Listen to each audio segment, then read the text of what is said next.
పాపం మధుకర్జీ అనిపించింది. ఆయన తనేమి ఫక్తు రాజకీయ నాయకుడు కాదు. పరివార సంస్థల నుంచి డిప్యూటీ అయిన వారు కష్టపడి పనిచేసుకుంటున్నారు. పార్టీకి సంబంధించి ప్రతి అంశాన్ని అధినాయకత్వం దృష్టికి తీసుకెళ్ళడం, వాళ్ళ ఫీడ్బ్యాక్ని గ్రౌండ్ లెవెల్లో ఇటు పక్కన ఇక్కడ ఉన్నటువంటి నాయకత్వం దగ్గరికి తీసుకెళ్ళడం, కార్యకర్తల చైతన్య కార్యక్రమం ఇదే పని చేసుకుంటున్నారు తప్పించి ఆయనకి ఏ స్వార్థం ఉండదు. అలాంటి మనిషిని ఇప్పుడు తాజాగా చంద్రబాబు గారి సీట్లు కేంద్రంతో అధినాయకత్వంతో మాట్లాడుకునిస్తే ఈయన్ని వెంటపడి వేధిస్తున్నారు. అది కూడా తెలివిగా ఆయనతో ఫోన్లో మాట్లాడి రికార్డులు చేసి ఆ రికార్డులు లీక్ చేసి ఆయన అబాస్పాలు చేసే ప్రయత్నిస్తున్నారు. ఆయన తప్పే ఉంది, అక్కడ అమ్ముడు పోయారనడానికే ఉంది. అధినాయకత్వం ఏమైనా అమ్ముడు పోద్దా? వాళ్ళు ఇక్కడ సచ్చినోడి పెళ్ళికి వచ్చిందే కట్టం అన్నట్టు 4 సీట్లు వస్తే సరిపోతుంది అనుకున్నారు. దానికి తగ్గట్టుగానే ఎవరికి ఇస్తే బెటర్ అంటే డబ్బులు ఉన్నటువంటి వాళ్ళు, చంద్రబాబు గారికి సన్నిహితంగా ఉన్నటువంటి వాళ్ళు అయితే ఆయనే గెలిపించుకుంటారు, వాళ్ళ దగ్గర డబ్బులతో కూడా గెలుచుకుంటారు అన్నటువంటి రూట్లో ఉంది. అది పార్టీ ఫార్ములా. బీజేపీ తప్పించి అధినాయకత్వం తప్పించి పాపం ఆయనకేంటి సంబంధం, పురంధేశ్వరికి ఏంటి సంబంధం, వాళ్ళని ఎందుకు నిందించాలి? బట్ అసలు వాళ్ళని ఏమనలేం కాబట్టి వీళ్ళని నిందిస్తా కూర్చుంటున్నారు. ఒక ఆడియో ఈ నేపథ్యంలో లీక్తో ఒకసారి చూద్దాం.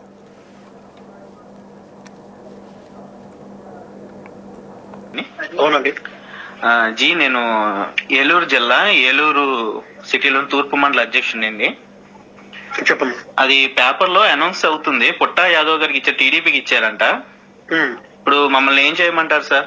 మా జిల్లా అంటే మేము ఇప్పుడు కాదు, ఇప్పుడు మీకు జిల్లాలో ఎంతవరకు ఉందో నాకు తెలియదు, మీకు ఎంత అవగాహన ఉందో తెలియదు. ఏలూరు జిల్లా బీజేపీ గురించి మాట్లాడాల్సి వస్తే బిఫోర్ తపనా చౌదరి గారు, ఆఫ్టర్ తపనా చౌదరి గారు అని వస్తుందండి. ఒకప్పుడు ఏలూరు జిల్లాలో మనకి కండువాలకి గతి లేదు. పేపర్ కండువాలు ఇచ్చేవారు, పేపర్ ఉండేవి. అవి మేము బస్సులకి వాటికి ఏదైనా ర్యాలీకి వెళ్ళినప్పుడు బస్సులకి వాటికి కట్టుకుంటే మళ్ళీ తిరిగి వచ్చేసుకుని దాచుకునే వాళ్ళం. ఈ రోజు మన ఏలూరు జిల్లా ఆఫీస్ లో వాటర్ టిన్ 20 రూపాయల వాటర్ టిన్ కూడా ఆయనే ఇస్తున్నాడు. పార్టీలో తిరుగుతున్నారు, ఖర్చు పెట్టే విషయం చెప్పమ్మా సీదా. కాదండి, కాదు ఇప్పుడు మేము ఏం చెప్పాలి? ఊడి గురించి చేయమంటారా ఏంటి మమ్మల్ని? ఎవరికి? టీడీపీకి ఊడి గురించి చేయమంటారా ఏంటి?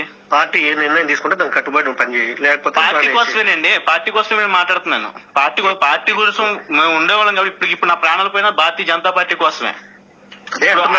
పార్టీ బలంగా ఉంటుందా? సరే, పార్టీ కోసమే పని చేస్తాను, మీరు చెప్పారుగా పని చేస్తాను. ఇప్పుడు టీడీపీకి ఇచ్చాము, మేము పని చేయాలి. ఇప్పుడు మేము పార్టీ నిలబడిద్దా? టీడీపీకి ఇస్తే ఏ విధంగా పార్టీ బలపడుద్ది అండి? నాకు అర్థం కాదు.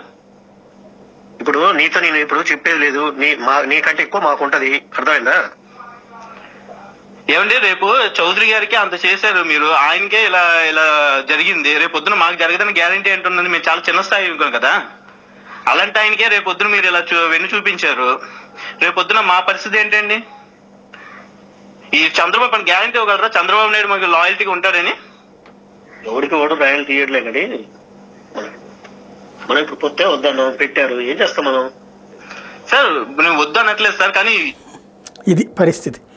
పాపం ఆయన ఏం చేస్తారు? నిజం, వాళ్ళందరూ వద్దని చెప్పారు, అయినా పెట్టారు. ఎవరి తప్పు? ఎవరినో ఏమీ అనలేక ఎదురుగుండా కనబడ్డ వాళ్ళ మీద విరుచుకుపడుతున్నాం. ఆలోచించుకుంటే బెటర్ కార్యకర్తలు.